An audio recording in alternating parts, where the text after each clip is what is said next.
I never thought I'd find myself sitting on that beige leather couch, the walls of the office adorned with soft pastel art prints and the faint scent of lavender lingering in the air. Yet, there I was, 32 years old, emotionally wrecked, and desperate enough to finally admit I needed help. Dr. Emma Caldwell wasn't my first choice for a therapist.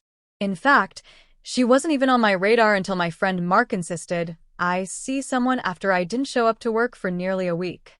"You don't have to talk if you're not ready," he told me, "but at least let someone help you figure out what you're feeling." I think those words stuck with me more than he knew. Dr. Caldwell looked nothing like what I had imagined a therapist would. She wasn't older and cold like in the movies.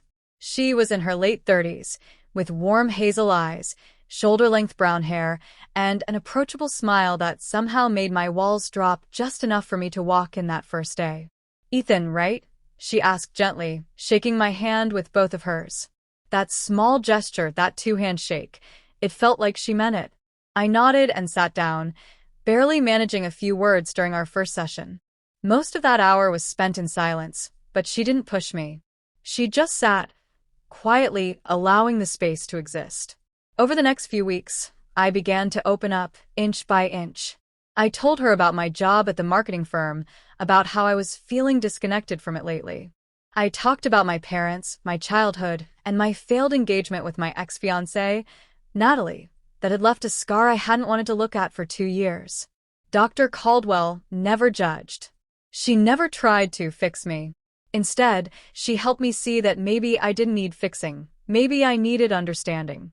What I didn't expect was that the breakthrough wouldn't come from talking about my past or unraveling layers of my trauma, but from something much more unexpected. It started on a rainy Thursday afternoon. I remember the clouds had rolled in, casting a gray hue over the city. I'd been feeling restless all morning, the kind of unease that made my skin itch and my thoughts race. I almost canceled my appointment, but something told me to go. I was pacing when I walked into her office that day. Dr. Caldwell noticed immediately. "You seem tense," she said. "Do you want to walk around the room? You don't have to sit if it doesn't feel right." I paused, surprised. "You're okay with that?" She smiled. "Therapy isn't about rules, Ethan. It's about what helps you feel seen and heard." So I paced. And for the first time, I talked freely. Words tumbled out of me like a dam had broken, about how I didn't recognize myself anymore, how every morning I woke up and felt like I was underwater, gasping for air. I told her how I hadn't spoken to my brother in over a year, how I had started avoiding friends, how even music, the thing I once loved most, felt hollow now. When I finally sat down, drained and empty, she nodded slowly and said, "Ethan, I think your soul is tired." That phrase hit me harder than I expected. "What do you mean?" I asked. "You've been trying to survive for so long, trying to keep it together, trying to be everything for everyone. You've forgotten what it means to simply exist for yourself." I stared at her, unable to respond.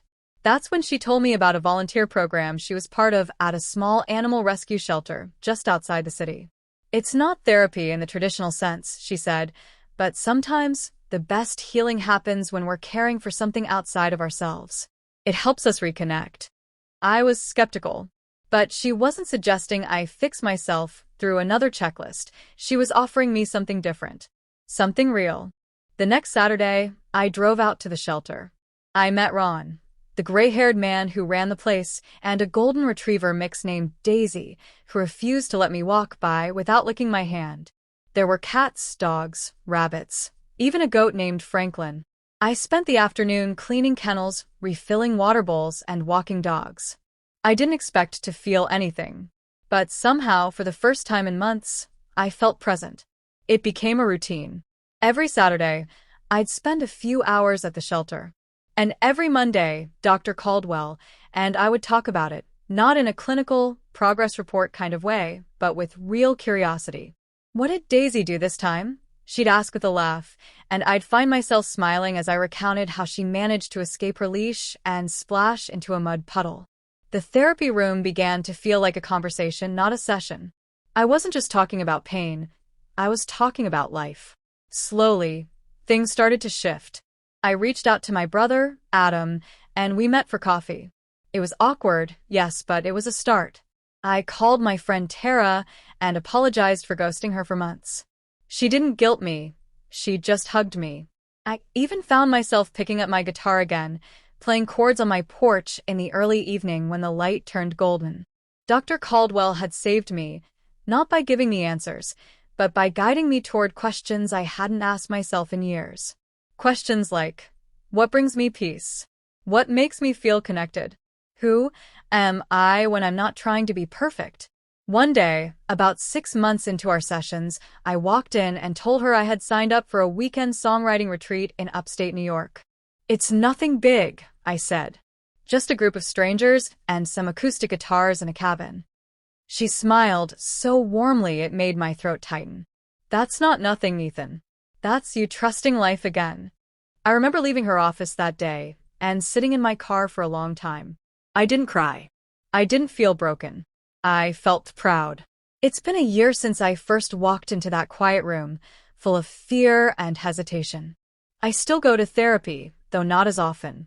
And I still volunteer at the shelter, now as a mentor for new volunteers. Daisy got adopted by a young couple a few months back, and I cried like a baby when I said goodbye, but it felt good. It felt like closure. Dr. Caldwell never saved me with some dramatic intervention. She didn't diagnose me with something I didn't know or prescribe a miracle fix. She saved me by reminding me that healing isn't always about digging through the wreckage. Sometimes it's about building something new from the pieces we still have. And sometimes the best kind of saving comes from being seen, truly seen, for who you are, even in your messiest moments. Looking back now, I realize that I had always been waiting for someone to tell me what to do, how to live, how to be better. But what I really needed was someone to say, you already have everything you need to heal. You just forgot. So yes, my therapist saved me, but not in the way you think. She didn't rescue me from drowning. She just showed me that I could float.